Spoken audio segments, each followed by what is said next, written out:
Boa tarde a todos, boa tarde a todas. Entramos agora na nossa live da segunda Escola de Estudos Linguísticos da Universidade da Integração da Lusofonia Afro-Brasileira, do curso de Letras e Língua Portuguesa.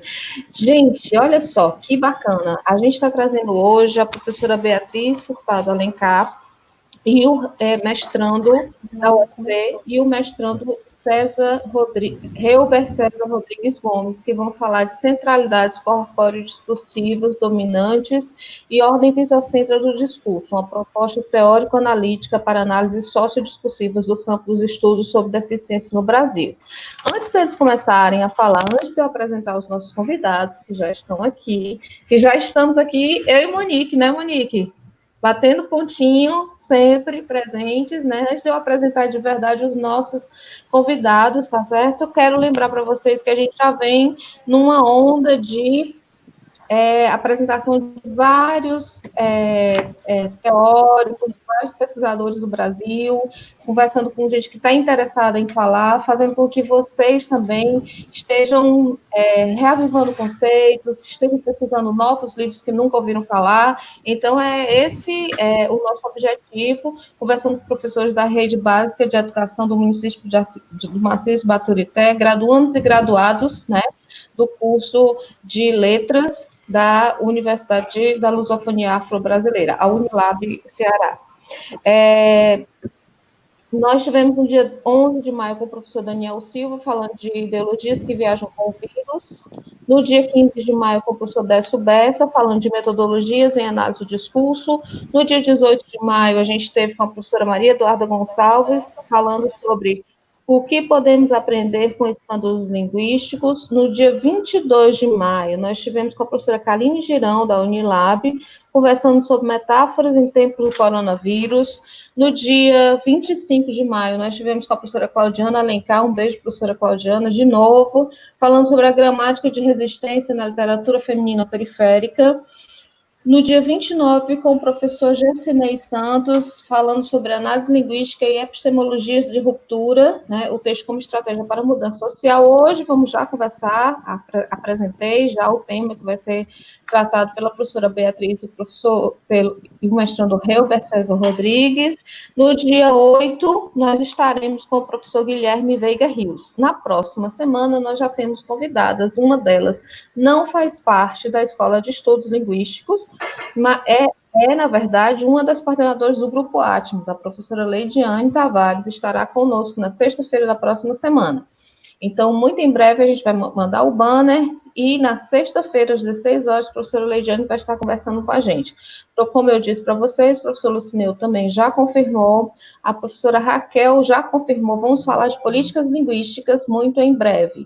Também vou passar para vocês os dados dessas informações. Daqui até a primeira semana de julho, teremos encontros todas as segundas e sextas, às 16 horas, sempre apresentando uma semana antes quem são os palestrantes da semana seguinte, tá certo, gente? Muito obrigada por estar aqui acompanhando sempre. O pessoal que está no meu Instagram, vem para cá, né? Vem para cá, acompanha aqui. A gente divulgou o Instagram, mas não vai dar certo lá hoje, vai dar certo aqui, tá certo? Vou apresentar a professora Beatriz, uma pessoa que é do meu coração, queridíssima, estudamos juntas, tivemos a mesma orientadora. Aliás, aqui o grupo todo é o mesmo grupo, né? A professora, ela foi graduada em Letras pela Universidade Estadual do Ceará, fez doutorado, fez mestrado em Linguística Aplicada pelo Programa de Pós-Graduação em Linguística Aplicada da UES e doutorado em Linguística pelo Programa de Pós-Graduação da Universidade Federal do Ceará. A professora fez pós-doutorado, ainda há pouco, na Universidade de Birmingham, né?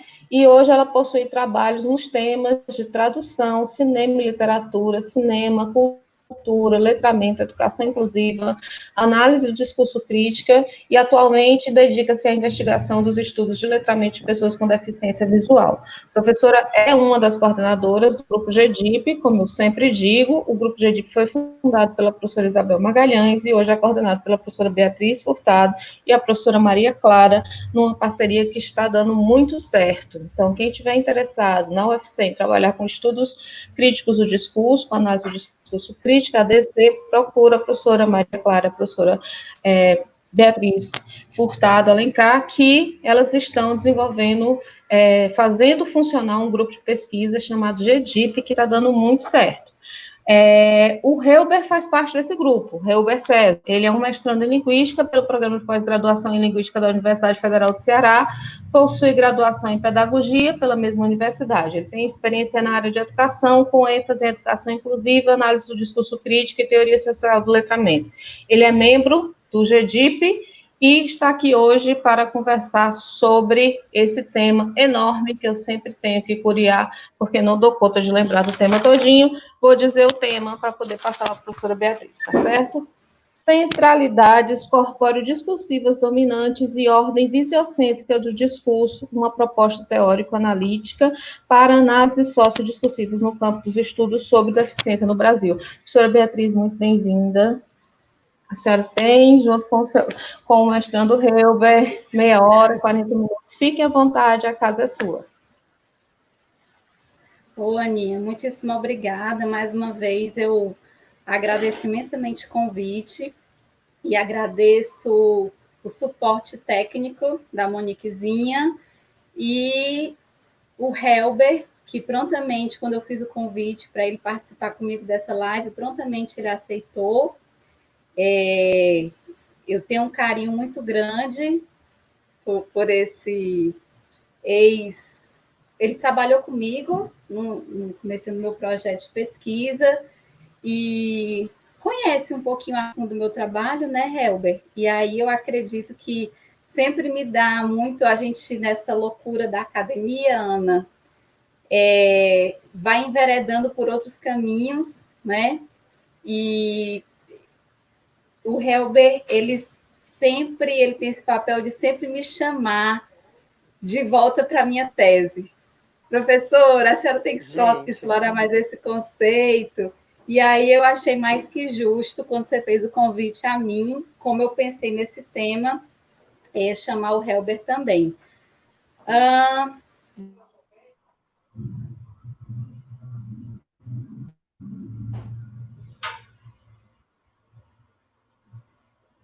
Eu acho que deu uma paradinha. Só uma observação.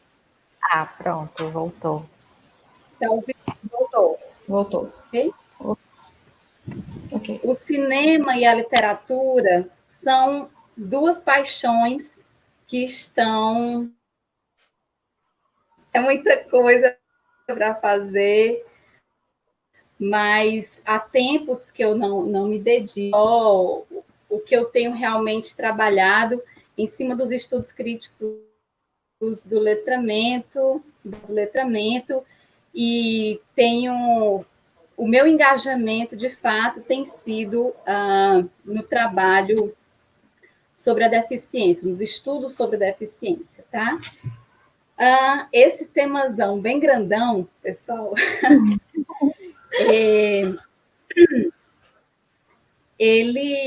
são dois conceitos que eu trabalho na minha tese, e eu trouxe aqui para debater com vocês, Helber e eu trazemos esses conceitos aqui para trabalhar com vocês, justamente eu vejo isso como algo muito positivo. Aos poucos, os estudos no tema de inclusão, acessibilidade, eles têm crescido, eles têm ganhado espaço, e aí eu vou falar mais especificamente dentro da área da linguística aplicada. Nós temos aí a professora Isabel Magalhães, que tem orientado já há mais de 5 anos trabalhos nessa perspectiva, tá? E o que eu trago aqui para vocês são dois conceitos que, para quem trabalha nessa área, que eles ajudam a dar como é que eu posso falar? Um rumo, uma diretriz sobre quando chega o momento das nossas reflexões e das nossas análises sociodiscursivas a quem se dedica a esse tema da inclusão, da deficiência, ok? Helber e eu organizamos a fala da seguinte maneira. Eu rapidamente vou falar para vocês o que eu entendo por centralidades corpóreo-discursivas dominantes e a ordem visocêntrica do discurso, tá? Vou dizer de onde é que elas vêm.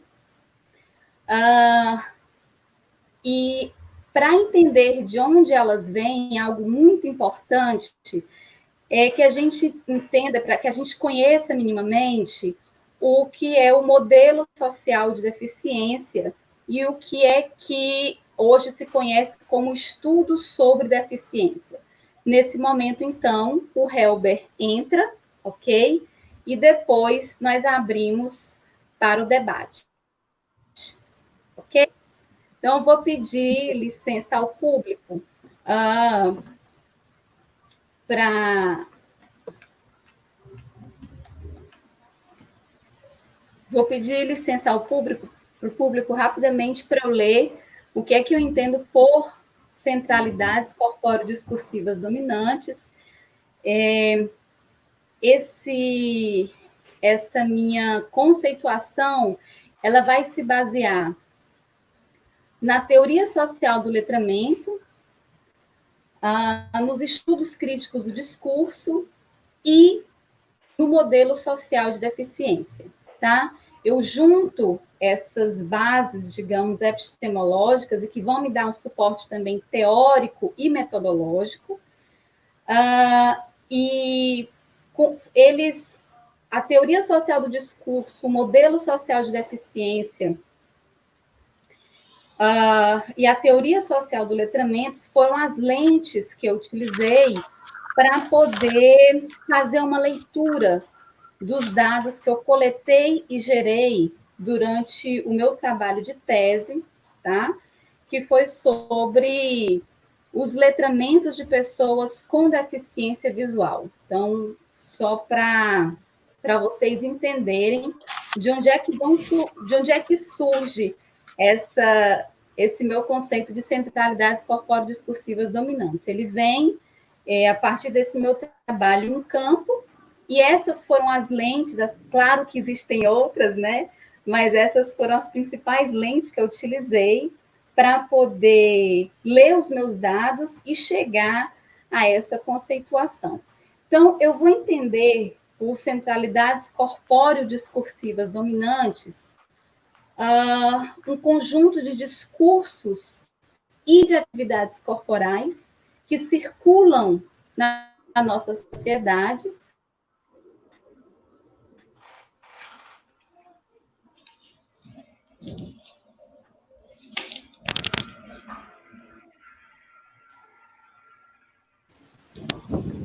A Bia deve estar tendo algum probleminha novamente com o áudio. Na verdade, eu acho que travou completamente agora, Monique. É verdade. Helber, enquanto a Bia volta, você quer comentar logo alguma coisa sobre o que ela estava falando? Pronto, quero sim. Primeiramente, eu quero pedir perdão, né, pela pane que deu na hora em que eu estava falando, mas é porque caiu a internet, né, do lugar onde eu estava e eu tive que sair, tá bom? Eu até mudei de cenário. A gente percebeu. Mas é normal, gente. Ao vivo acontecem essas coisas. Pronto, a Bia já voltou, então a gente retoma com ela e aí depois Pronto. você fala com a gente. Vocês escutaram até onde, pessoal? Você estava falando que apresentou os conceitos teóricos, a teoria social do discurso, a teoria social do letramento, e aí você disse que essas eram a base para a construção do conceito de centralidade corpóreo-discursiva. E aí é começar a definir o conceito de centralidade corpóreo-discursiva. Então, vou começar do começo, então, que eu não sei onde foi. É melhor.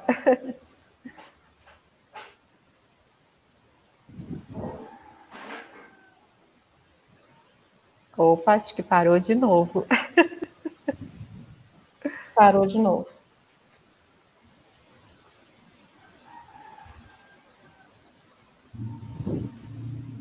Helber, você é de Caridade ou de Canidé? Professora Beata, quer dizer, professora Ana Paula, eu sou de Campos Belos, que é um distrito de Caridade, próximo a Canindé.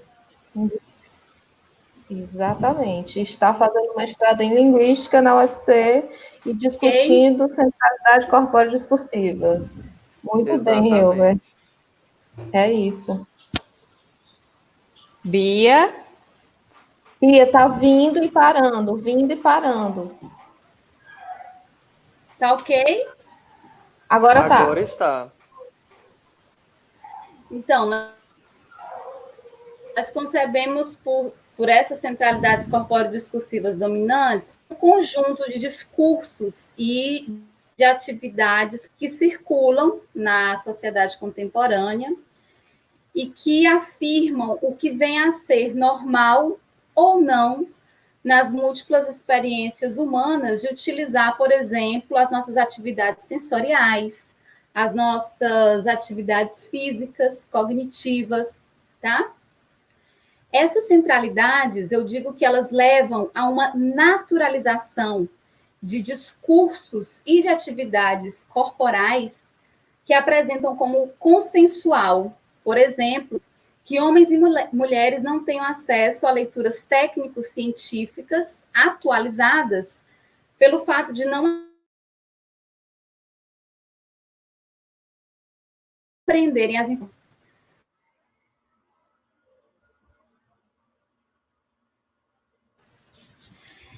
Essa naturalização ela aparece como o que Martins, um autor português, Bruno Sena Martins, ele vai chamar de efeito negativo da perpetuação naturalizadora da ideia de normalidade funcional.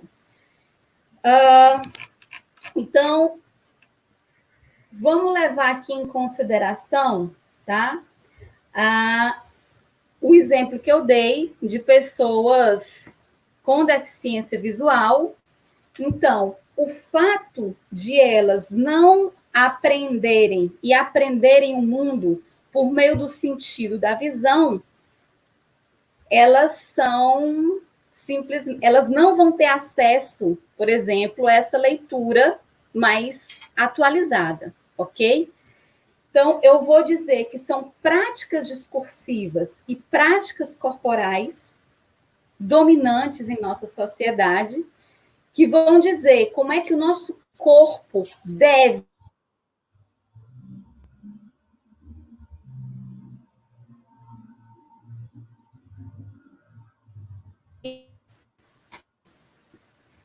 como é que o nosso corpo ele deve interagir quando entra em contato, por exemplo, com textos, tá? O que se tem como normal, como padrão, é que se entre em contato com a informação por meio de forma hegemônica, e aqui eu vou realmente utilizar a palavra hegemônica, por meio do sentido da visão. E a partir de um determinado padrão de cognição, por exemplo. Mas, na verdade, vamos pensar, quando nós olhamos para as pessoas com deficiência visual, essas formas de interagir com o conhecimento não se restringem, porque, por exemplo, nós temos pessoas com baixa visão que elas podem entrar em contato com textos, com letras ampliadas, mas ela não vai ser pautada primordialmente por meio do sentido da visão, ok?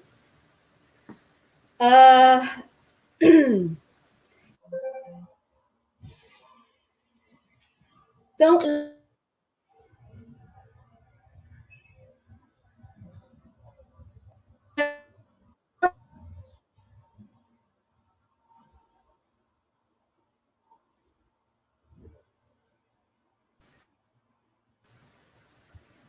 voltou? Voltou. Ok? Voltou. Ok. Voltou. Então, eu me refiro, então, a essas atividades corporais, a relação do ser humano, do meio e do meio ambiente, via artefatos. Então, é esse corpo e aqui eu trago até algumas reflexões. Eu não vou seguir no mesmo sentido de Joana Plaza Pinto, mas trazendo essa reflexão, esse problema sobre a relação corpo-linguagem, tá? Quando eu penso nesse corpo que fala e que para que ele possa interagir com o mundo em que ele está situado, ele necessita do que Cressy Bezerman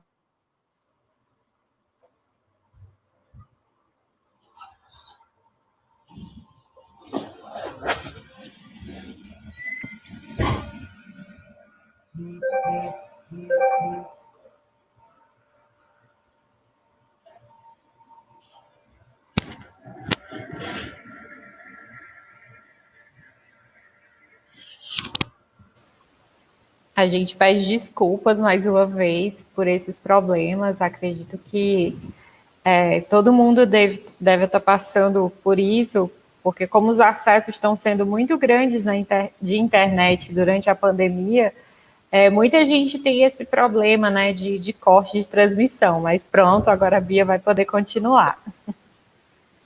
Gente, eu peço mil desculpas, não sei o que está acontecendo. Então, quando a gente fala, continuando aí, falando sobre leitura escrita de pessoas com deficiência visual, eu considero, e não precisa a gente ir muito longe, não, vamos pensar só nas bibliotecas, nas nossas bibliotecas das universidades, a forma como elas estão estruturadas fisicamente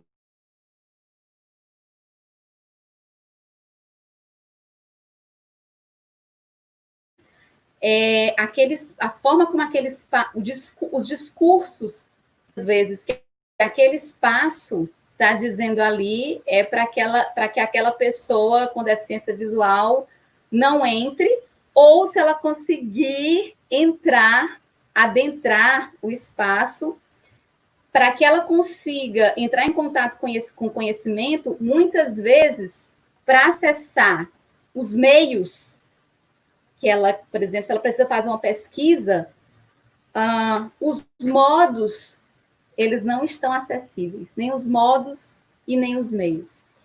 Então, são todas essas ideias que estão por trás do que eu entendo por essas centralidades corpóreo-discursivas dominantes, e a ordem visiocêntrica do discurso são exatamente maneiras de experienciar o mundo corporalmente e falar sobre esse mundo que se baseiam a partir de uma hegemonia, de um poder que se estabelece, que diz que é a visão, que é o padrão, que é o normal para interagir com o mundo, para falar sobre o mundo. E só encerrando a minha fala, é importante, quando eu vou falar dessas centralidades corpóreo-discursivas dominantes, eu trago aqui Fairclough, quando ele vai falar sobre os momentos da prática social, né? Então, é a partir da interação do que eu vou chamar de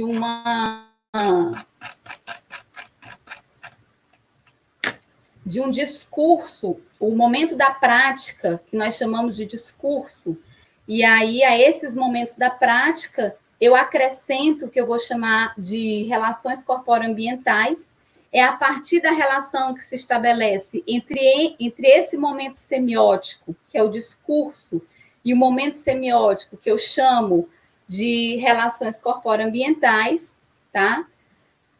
Que nós encontramos, que eu vou dar essa denominação, essa conceitualização de centralidades corpóreo-discursivas dominantes. E aí, quando a gente fala dessas centralidades corpóreo-discursivas dominantes, eu posso ter uma ordem visiocêntrica do discurso, uma ordem audiocêntrica do discurso, tá?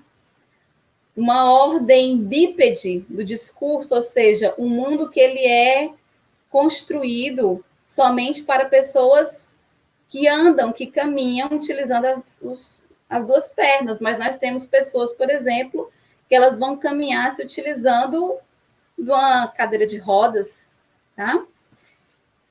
Aqui eu concluo, deixo então só retomando essas centralidades, eu tomo como suporte a teoria social do discurso, a teoria social do letramento e o modelo social de deficiência.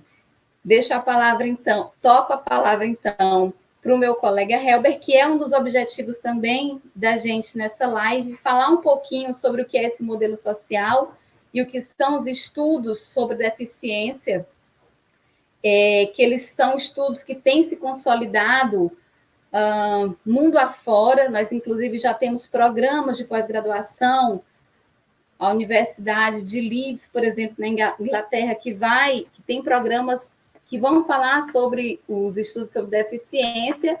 Aqui no Brasil, eles começam a ser divulgados a partir da pesquisadora Débora Diniz, mas eu acredito que tem um potencial incrível a ser explorado e a gente quer divulgar um pouquinho para vocês. É contigo, Helber. Boa tarde, né? Dizer que para mim é uma honra enorme estar participando desse momento, né? Eu que meio que me considero um discípulo da professora Beatriz, porque eu fui orientando dela no TCC, né? Enfim, é uma grande alegria poder estar junto com ela, estar junto com a Monique e com a professora Ana Paula, que são pessoas incríveis e grandiosas, né? Inicialmente, eu quero dizer que o modelo social de deficiência, ele iniciou com uma tomada discursiva, digamos assim, né?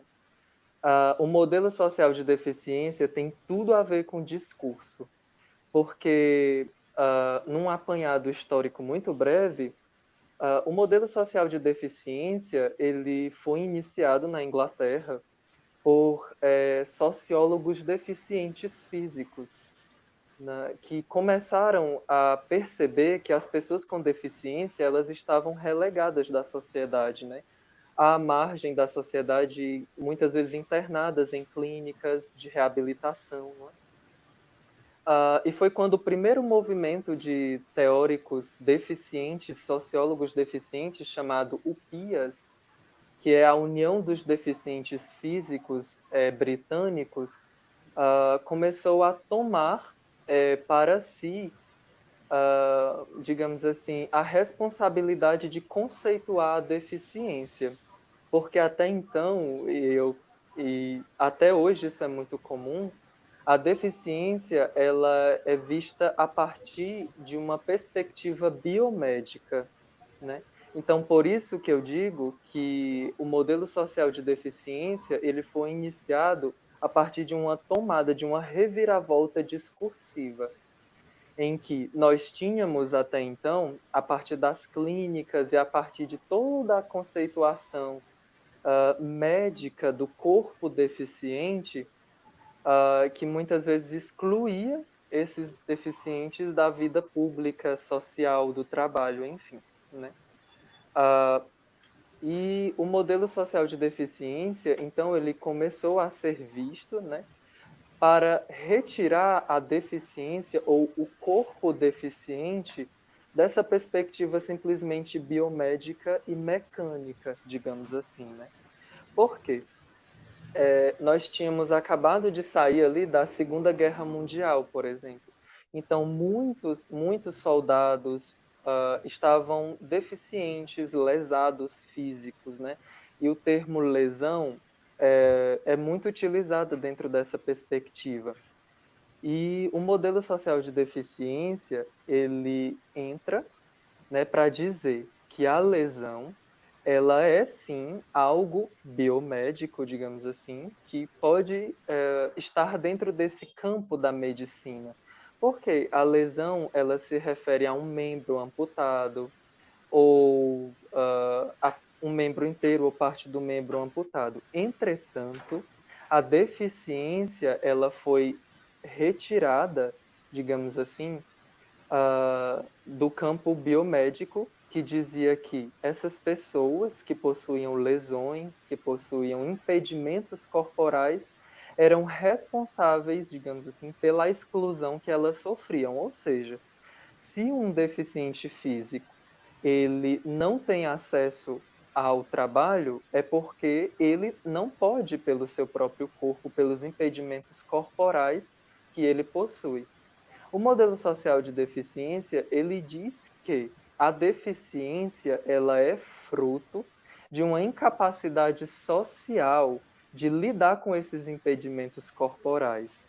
Né? E a professora Beatriz falou a respeito disso, dando o exemplo das bibliotecas, que muitas vezes nós chegamos às bibliotecas e todos os livros são físicos, em papel.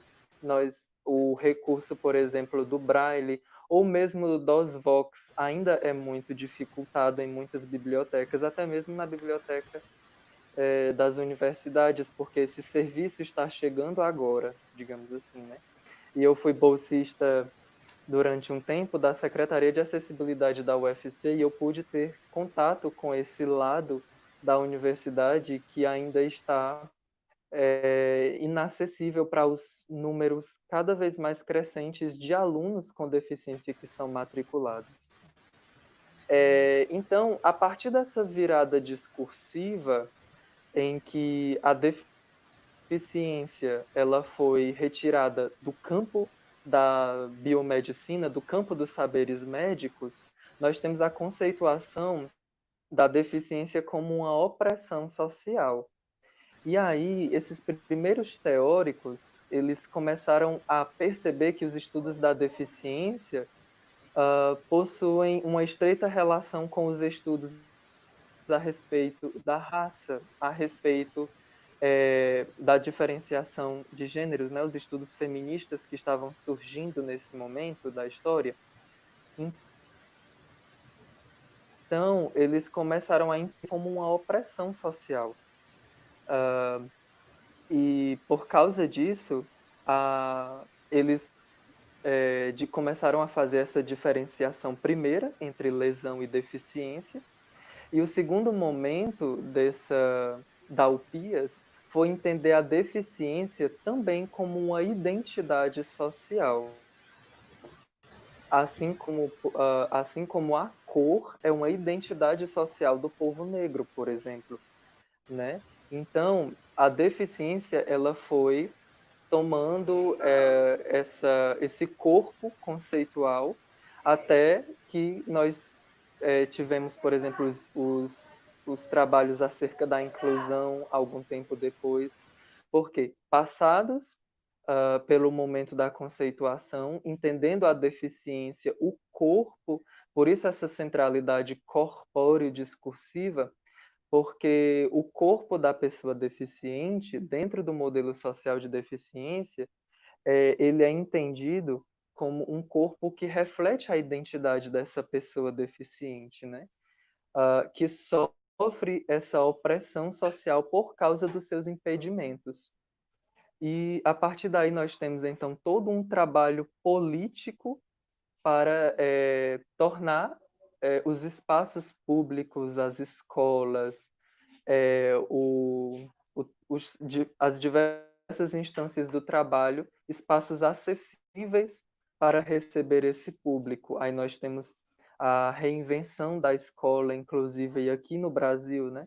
A partir de 2008, com o decreto a respeito da educação especial na perspectiva inclusiva, né? Então nós tivemos essas tópicas, desde a conceituação da deficiência como uma opressão social, até a inclusão desse público que, à época em que a UPIAS surgiu, esse público era relegado do trabalho, da escola, das universidades, e esses primeiros, a professora Beatriz citou a Universidade de Leeds, na Inglaterra, porque foram onde esses teóricos eles trabalhavam como professores, né? Esses sociólogos começaram então a disseminar os estudos sobre a deficiência. E eu, muito rapidamente, né, a fala, eu quero perguntar se a professora Beatriz ou a professora Ana Paula Monique, eles têm alguma questão, alguma coisa que eu possa esclarecer ainda mais. Se ficou tudo claro, digamos assim.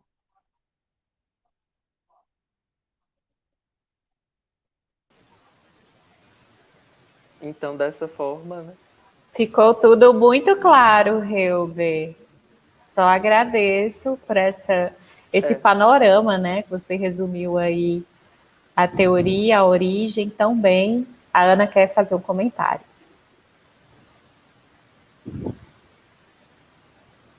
Calma.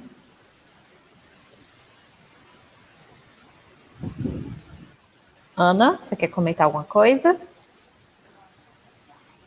O microfone dela tá fechado. Tá O desligado. microfone tá fechado. Pronto? Estão ouvindo agora? Pronto. Ok. Sim. Ok. Gente, olha só. Vou fazer um comentário como se eu tivesse, como se eu fosse uma pessoa completamente, não tivesse nenhuma leitura, tá certo? Sobre isso. Eu tenho um problema numa mão, todo mundo tá vendo? É um problema na minha mão? Pronto. Isso daqui é uma lesão, porque é um membro amputado, e ele não me prejudica. Mas o fato da mão ter sido como é que eu boto aqui?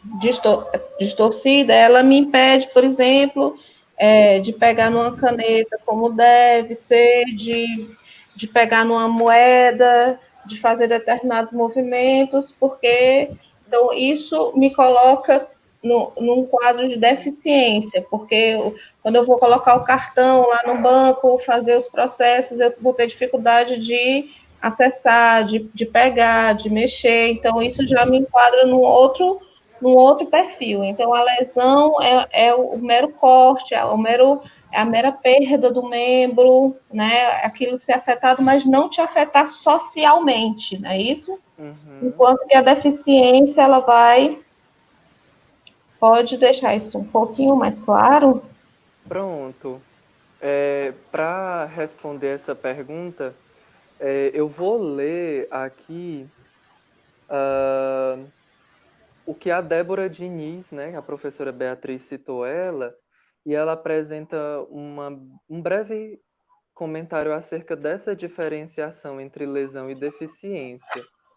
Ela diz assim: lesão, ausência parcial ou total de um membro, ou membro, organismo ou mecanismo corporal defeituoso. Deficiência, desvantagem ou restrição de atividade provocada pela organização social contemporânea, que pouco ou nada considera aqueles que possuem lesões físicas e os exclui das principais atividades da vida social.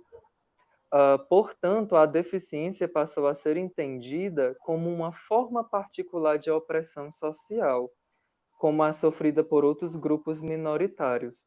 O marco teórico do grupo de sociólogos deficientes que criaram a UPIAS é baseado no materialismo dialético, histórico-dialético, foi justamente retirar a responsabilidade dessa exclusão do indivíduo e lançá-lo assim à sociedade. A senhora Então, a falou sociedade ela teria que criar as condições para que esse sujeito não exatamente. seja excluído, não é isso? Exatamente. A senhora falou, né, que tem dificuldade de segurar a caneta ou de encaixar o cartão na máquina do caixa eletrônico, enfim. Essas são questões que o modelo social passou a questionar, porque com o modelo com o discurso biomédico, né, essas pessoas elas estariam automaticamente isentas dessas questões simples do nosso dia a dia por causa dos seus impedimentos corporais. O modelo social ele já estabelece uma crítica a esse discurso, dizendo que essas pessoas, mesmo tendo lesões, elas não devem ser excluídas da sociedade, mas esta deve oferecer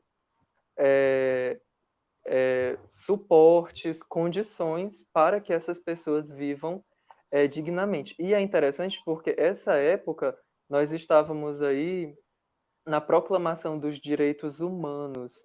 Então, o modelo biomédico de deficiência contribuiu para a reorganização política dos direitos humanos, social, educacional, em vista da inclusão dessas pessoas. Ok. Posso fazer uma pergunta para a Bia antes de abrir para as pessoas? Tá. Claro, A Bia, claro. ela tem que ter formalidade, né? Professora Beatriz, professora Beatriz, você fala que quando esse aluno, né, tem uma restrição nos modos e nos meios, né, que não estão acessíveis aos deficientes. Por exemplo, quando ele vai para uma biblioteca, ele não tem um conjunto de modos e meios que ele não vai estar acessível. A minha pergunta, ela se dá exatamente nisso. Quando está acessível, mas parcialmente acessível, porque a sociedade, de alguma forma, já tem feito essa discussão, não existe também um discurso hegemônico na acessibilidade, porque o que foi acessível foi escolhido a partir de quais critérios? Se aquilo que se tornou acessível por meio do áudio, por meio do braille, por meio... Então, a partir de que critérios, entendeu? Então, existe já uma discussão sobre a democratização dessa informação para as pessoas cegas. Ana, deixa eu ver se eu entendi a tua pergunta. Há um lema das pessoas com deficiência, nada sobre nós sem nós. Então, por mais que Helber e eu estejamos aqui falando sobre, nós não temos a experiência corporal de não enxergar, ou, por exemplo, a sua experiência corporal, tá? O que não adianta de nada, eu lembro muito de um dos participantes da minha pesquisa, que ele falava assim, não adianta de nada você dizer que tem um filho cego, ou que é casado com uma pessoa cega, quem sabe o que é a cegueira é o corpo que vivencia a cegueira.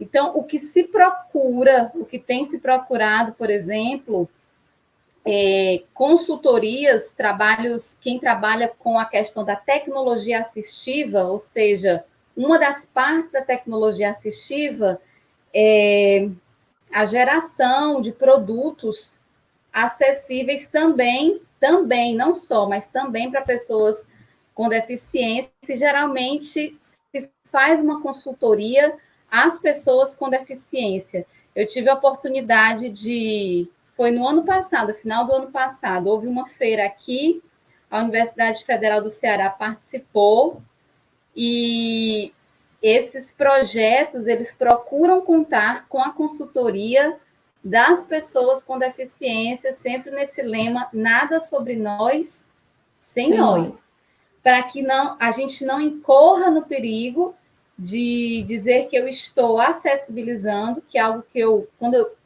acho muito ousado, muito prepotente da nossa parte, né? Dizer, eu estou acessibilizando isso aqui, sem que não passe pelo crivo de quem, de fato, vivencia a deficiência no corpo.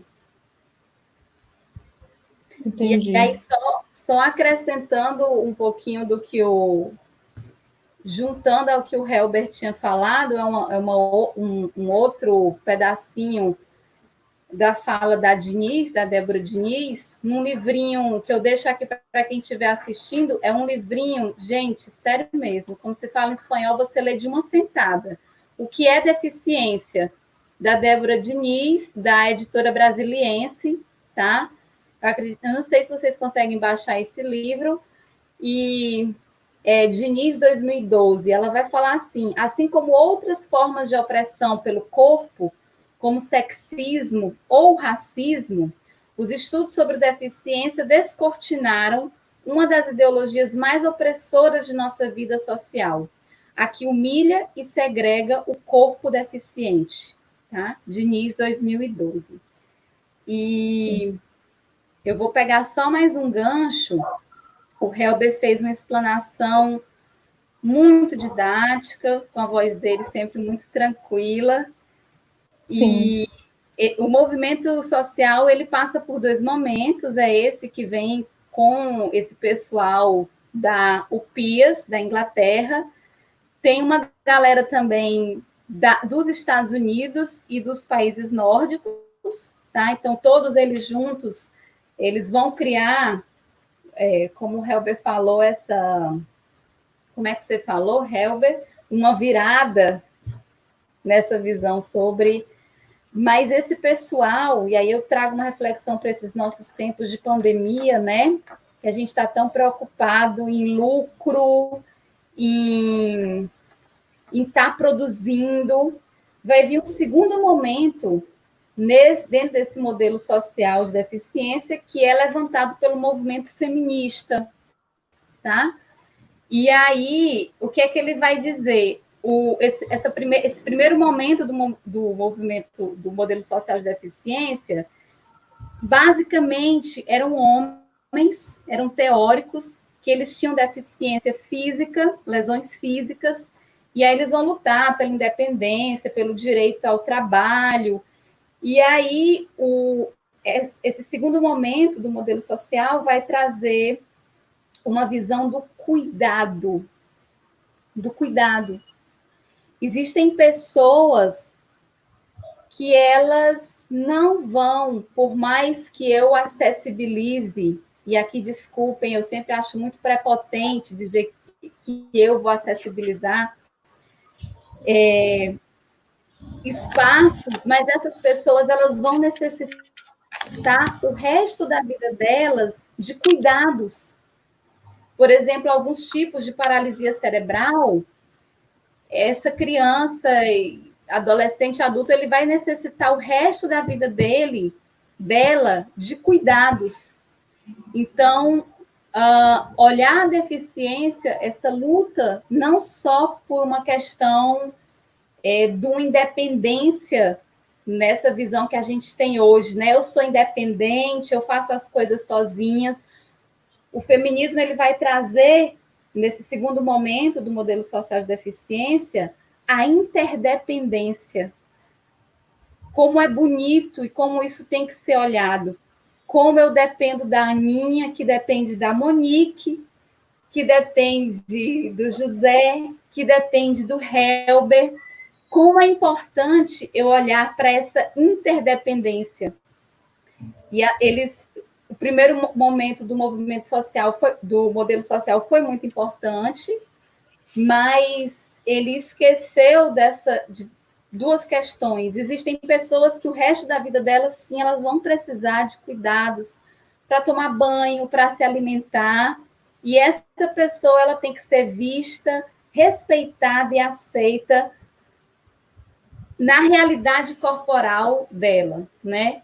E que, na verdade, aquela pessoa ali ela está precisando de forma mais notória de cuidado, mas todos nós, de alguma forma, somos seres interdependentes, né? Tá aí a grande rede, começou lá em... Como é o nome da cidade, gente? Que eu nunca sei dizer. Que começou o vírus.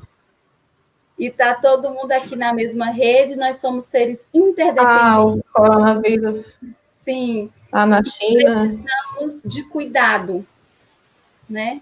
O cuidado. Perfeito. Ana, seu microfone está fechado. Eu queria só fazer uma breve complementação. Wuhan, o nome da cidade. Wuhan. Eu quero fazer só uma breve complementação assim, a respeito do que a professora Ana Paula perguntou, a respeito dessa hegemonia da acessibilidade, não é? Dentro dos estudos do discurso, se fala a respeito da ideologia na perspectiva de Thompson, né? Que é a ideologia, então, como o modelo social de deficiência, né, foi iniciado por pessoas de um grupo minoritário, dentro dessa perspectiva teórica, eu acredito que não se poderia falar ou não se poderia dizer de uma hegemonia da acessibilidade, por causa, e aí a professora Beatriz e a professora Ana Paula podem explicar um pouco melhor a respeito desse conceito de ideologia que, que justamente entende esse movimento ideológico de uma perspectiva inversa, né? Visto que o grupo de deficientes são um grupo minoritário na nossa sociedade até hoje. Deixa eu tentar explicar quando é que eu falo de hegemonia, tá certo? Dessa acessibilidade. Porque até pouco tempo atrás, as nossas escolas, elas não tinham rampa e nem tinham caminho no chão, certo? Até pouco tempo atrás, as nossas escolas, piso chão tátil, aliás. piso tátil, né? Piso tátil. Até pouco tempo atrás, as nossas escolas, elas não tinham o braille nas salas para dizer o nome das salas. Sim. Certo?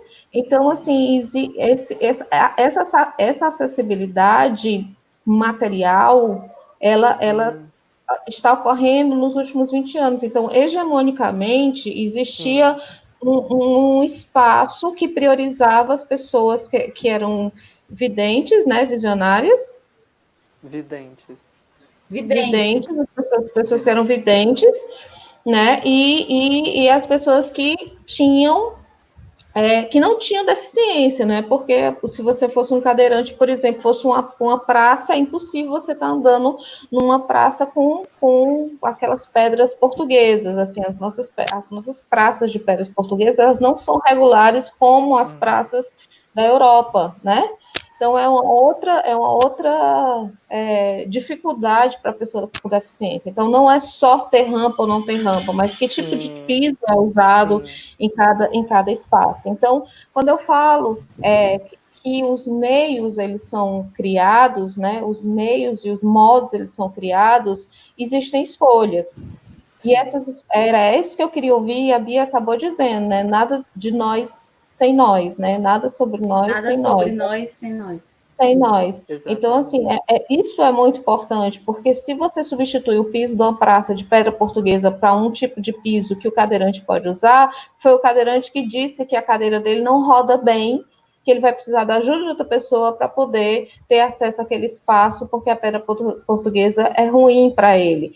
Foi o cadeirante que disse que foi a pessoa cega que precisou dizer que é preciso ter o texto na caixinha de remédio, na embalagem de shampoo, na embalagem, não sei o que, para diferenciar a embalagem do shampoo da embalagem de condicionador e por aí vai. Então, assim, são mudanças que estão acontecendo no mundo que as pessoas que hoje acham isso uma coisa normal, há 20 anos atrás, 25 anos atrás, isso não existia, né? Não existia. Então, são novas formas de acesso. Então, assim, essas rupturas, né, que permitem o acesso a grupos que foram historicamente excluídos a essas informações, elas passam por quais discussões? Era isso que eu fiz nessa pergunta. Elas passam por quais discussões para que se faça escolha?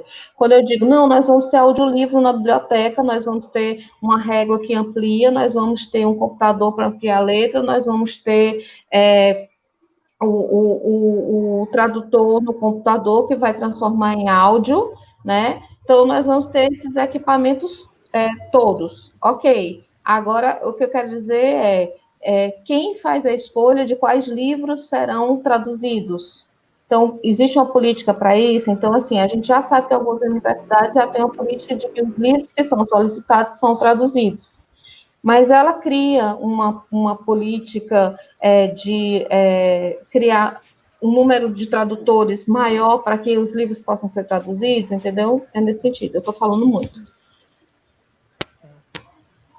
É interessante, professora, a sua fala, porque me fez recordar os pilares da acessibilidade, não é? Porque a inclusão e a acessibilidade, elas andam de mãos juntas. E, embora exista em muitos ambientes públicos a acessibilidade física ou arquitetônica, por exemplo, e a senhora falou a respeito de rampas, não é? Esse é apenas um aspecto da acessibilidade. Nós temos aí o aspecto atitudinal, que refere-se a essa interdependência que a professora Beatriz falou, a acessibilidade pedagógica, né? Na universidade mesmo, na época em que nós realizávamos as pesquisas para o censo da UFC a respeito dos alunos que eram matriculados, eles diziam que sim, tinha o acesso por meio do Enem, por meio do SISU, mas quando chegavam à universidade, os professores nem sequer sabiam, antes do semestre começar, que haveria um aluno matriculado na turma, um aluno cego ou um aluno surdo matriculado na turma, né? Então, nós temos esse aspecto da acessibilidade e, enfim, é isso. Gente, a nossa querida professora Maria Clara pediu para que a Bia comentasse sobre isso, as diferenças entre essa proposta de pesquisa crítica emancipatória e práticas assistencialistas de inclusão de pessoas com deficiência. Eu acredito a pergunta da Maria Clara, excelente, Maria Clara, é algo muito preocupante, tá? É algo que se nota nos últimos 2 anos e um temor que há de que se volte a essa perspectiva assistencialista. Então, ver dentro dessa perspectiva assistencialista, e aqui é uma visão minha, se volta aquela ideia caritativa desse corpo deficiente, dessa pessoa com deficiência, como coitadinho, tá? E não há um discurso, não há práticas discursivas que de fato gerem uma emancipação, mas que essas pessoas elas continuem numa ideia, reforça essa ideia do coitado, daquela conjunção adversativa mais. Nossa, ele é cego, mas conseguiu conseguiu vencer, mas conseguiu entrar na universidade. Essa política assistencialista, ela não emancipa, ela, inclusive, é um retrocesso dentro da lei. Eu sempre cito a Lei Brasileira de Inclusão, que é uma lei que elas têm muito do modelo social de deficiência, que eu acho uma lei muito emancipatória. Ela retrocede todo o movimento, um movimento duro, um movimento árduo, volta a colocar as pessoas com deficiência, não, cuidado e interdependência é algo que, independente da nossa condição física, nós necessitamos. Mas assistencialismo significa eu deixar aquela pessoa na posição do coitado e que ela não revolucione. Eu impeço que ela gere, que ela seja agente da própria história, né? A gente tem falado muito de agência, que ela seja agente da construção dela de saber, da construção dela de todos os campos que a gente possa imaginar. Enfim, eu vou pensar aqui uma mulher surda, por exemplo, que é agredida e que queira fazer a denúncia numa delegacia. Infelizmente, essa mulher, em muitos casos, ela vai ter impedimentos linguísticos, né? Não por parte dela, mas de uma sociedade deficitária, e continua deixando essa mulher numa situação de assistencialismo. Além de ter aí a camada de ser mulher, ser surda, então Eu não sei se eu consegui contemplar a tua colocação, que eu achei mais uma colocação do que uma pergunta, né, Maria Clara? E ao que tem se percebido na forma como se tem pensado as políticas sobre os últimos 2 anos, infelizmente, nesse país. Com certeza, Bia. Maria Clara, depois desse pedido, ela tinha feito, hoje em dia está se tornando comum a apropriação dessas ações inclusivas, né, com fins assistenciais, muitas vezes de politicagem mesmo. Ela faz esse comentário. Acho que sua pesquisa é fantástica e é muito importante demarcar essa diferença. A Maria do Socorro Nogueira, na escola, ela diz, da Maria do Socorro, ela fala que na escola olha-se muito mais para o laudo, para a ficha que está no laudo, do que para a própria identidade social do aluno. Vocês querem comentar essa relação da sala escola? Okay. Eu quero comentar a respeito disso.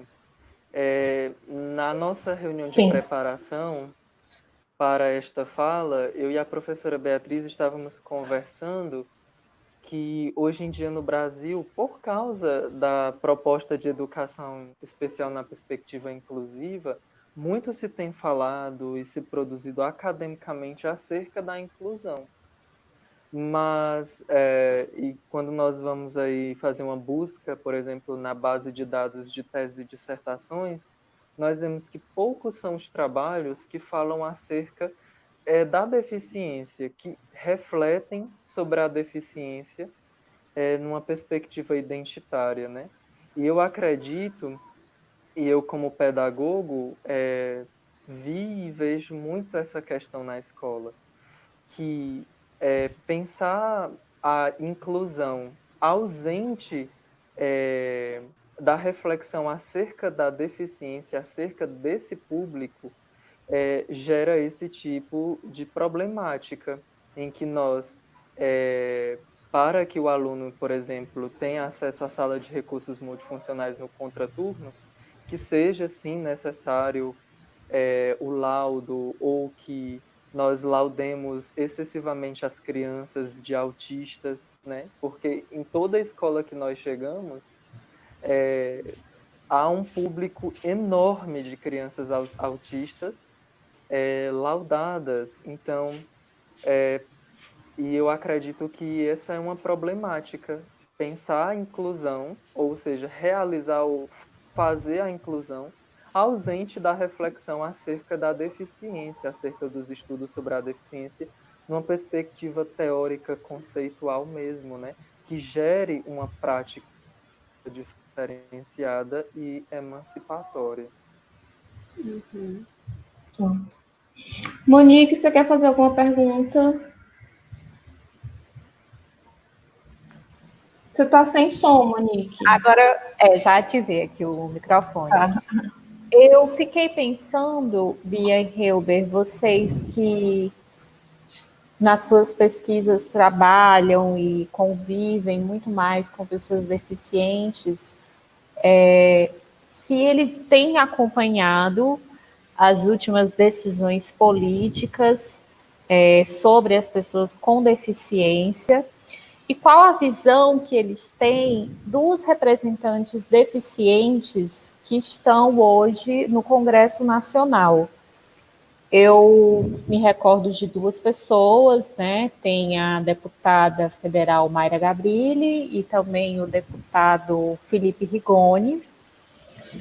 E se vocês sabem qual tem sido a avaliação das pessoas com deficiência desses representantes, o que é que tem achado da atuação deles, e eu pergunto isso porque a Bia sempre fala, né, do lema do movimento das pessoas com deficiência, nada sobre nós, sem nós, mas às vezes eu me pergunto se a presença de uma pessoa com deficiência ela necessariamente implica que as melhores decisões serão tomadas.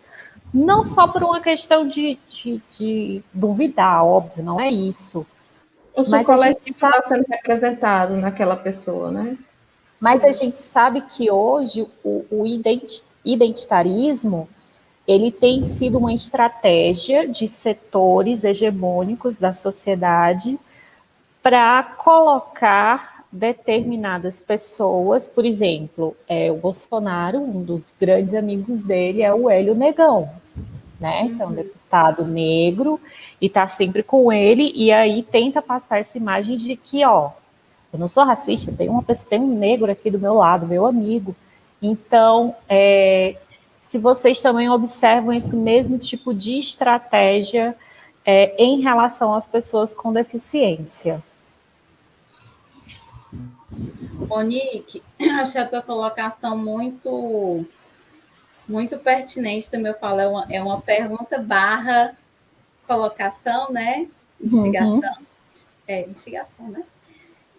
Eu não tenho acompanhado, conheço a política e o político que você citou, mas eu não tenho acompanhado o trabalho deles, tá? E você me instigou. O último evento que eu participei está com uns quase 2 anos aqui no Ceará, aconteceu na UAB, tá? E algumas questões, nós ainda não tínhamos esse governo, ok? 2 anos, né? E existia uma preocupação muito grande com relação ao avanço, é o que eu tenho de dado para te colocar. Houve ali foi da Confederação, era das pessoas com deficiência do estado do Ceará. E havia uma preocupação grande com relação a esse avanço da educação à distância no país e como é que essa educação ela ia chegar às pessoas com deficiência. Ela já vinha caminhando a passos largos antes de se falar em pandemia. Existiu uma preocupação das pessoas. Agora, como é que as pessoas com deficiência elas têm se colocado com relação às atuais políticas públicas? Eu não tenho dados concretos para te colocar, tá? Ok.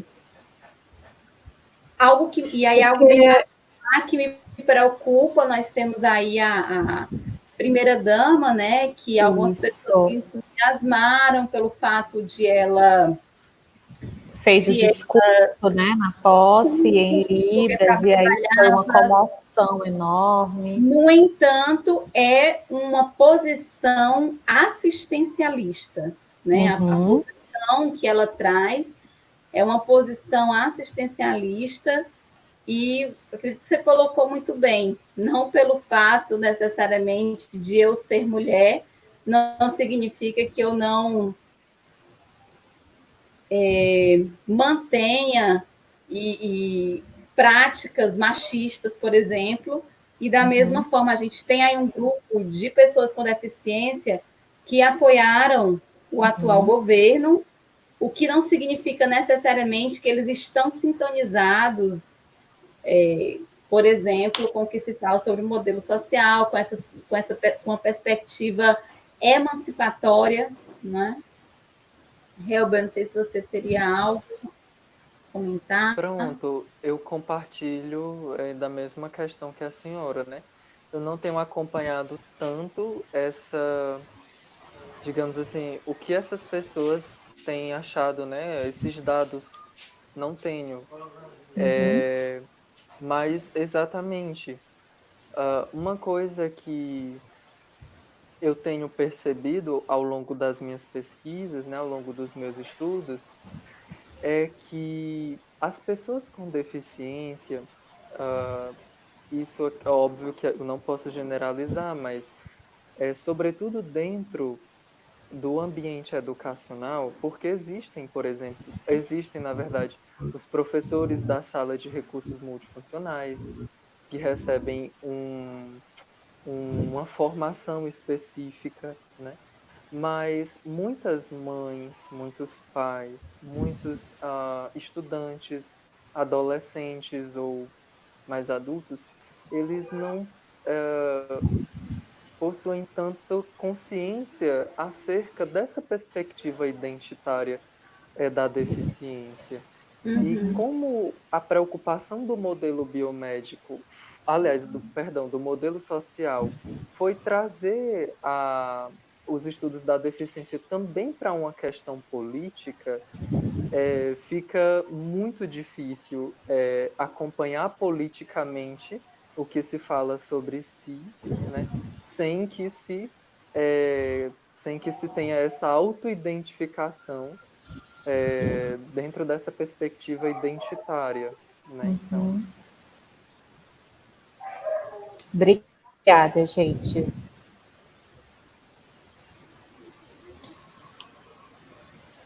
Ana, você quer trazer mais algum comentário? Alguém no Instagram comentou alguma coisa?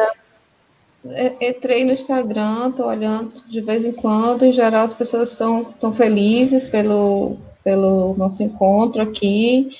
E os comentários, né, foram da Maria Clara e da Maria Socorro. Então, agradeço o comentário delas duas. Já fizemos as perguntas, né? Acho que já batemos um papo bom aqui. Eu gostaria de perguntar se vocês querem fazer as considerações finais e para poder a gente encerrar, fiquem à vontade.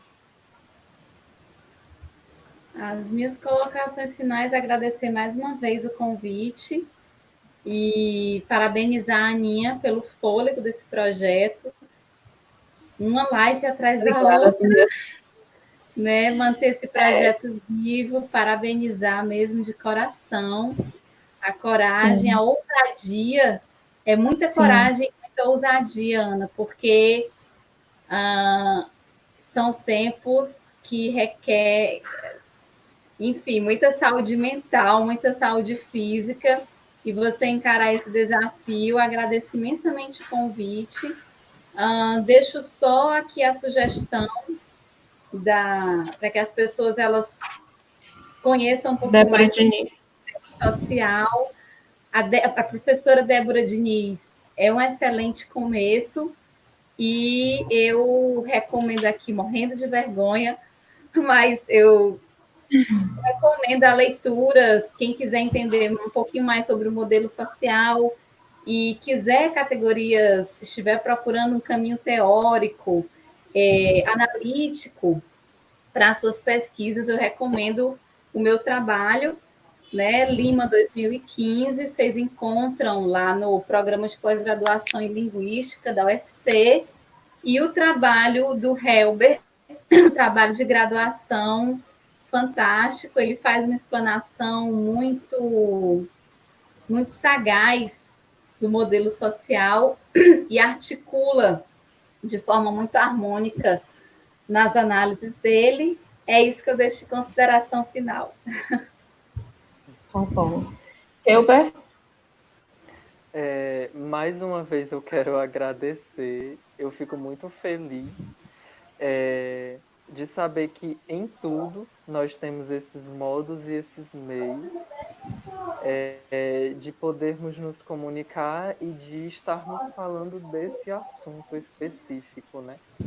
Que Sim. é um assunto que sempre provoca um frisson assim na universidade, porque infelizmente nós ainda não estamos preparados para lidar com alunos que sejam deficientes, né? Alunos com síndrome de Down, alunos cegos, surdos, né? E muito obrigado, professora Ana Paula. Agradeço à Unilab, né, pelo convite. Obrigado, professora Sim. Beatriz. Né? Obrigado, Monique, pela sua jornalística presença. E também eu quero dizer que eu fiz já há muito tempo, né?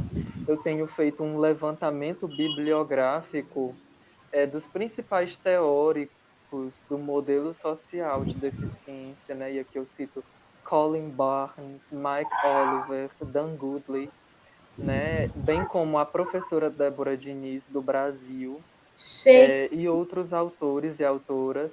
Shakespeare, exatamente, Paul Eberly, que fala sobre o conceito de opressão. Então, eu posso enviar todos esses trabalhos, compartilhar esses trabalhos que estão no meu Drive com a professora Ana Paula, e ela se encarregará de distribuir para aqueles que tiverem o Quem tiver desejo, tá interesse. bom? Sim. Hilber, muito obrigada, inclusive pela partilha, pela generosa partilha das informações, tá certo? Obrigado. Monique, você quer falar alguma coisa?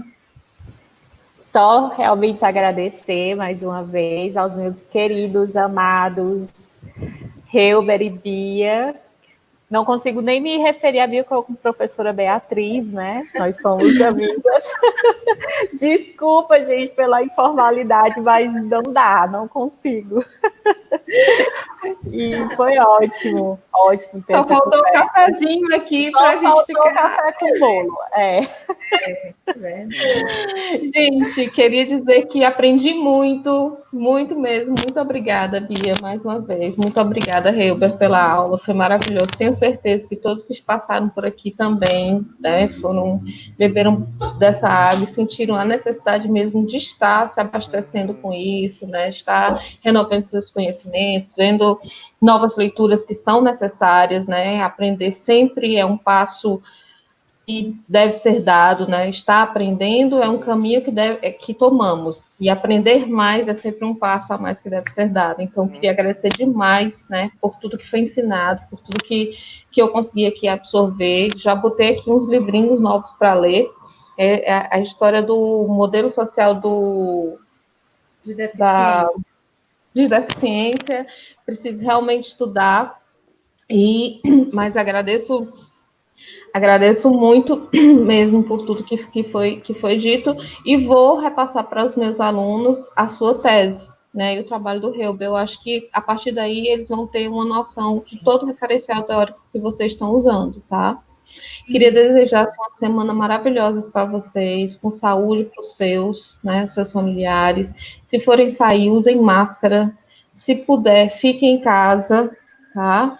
E vamos tentar nos cuidar, nos preservar nessa rede, nessa relação, como a Bia disse, de cuidado com o outro, de interdependência. Nós estamos numa relação de interdependência nesse momento, né? Então, vamos manter essa relação de interdependência. Não quero terminar agora, porque estamos com 1h17. Então, alguém me ajuda aí para poder a gente passar um pouquinho mais. Não, entenderam? Ana, a gente Pronto, pode terminar.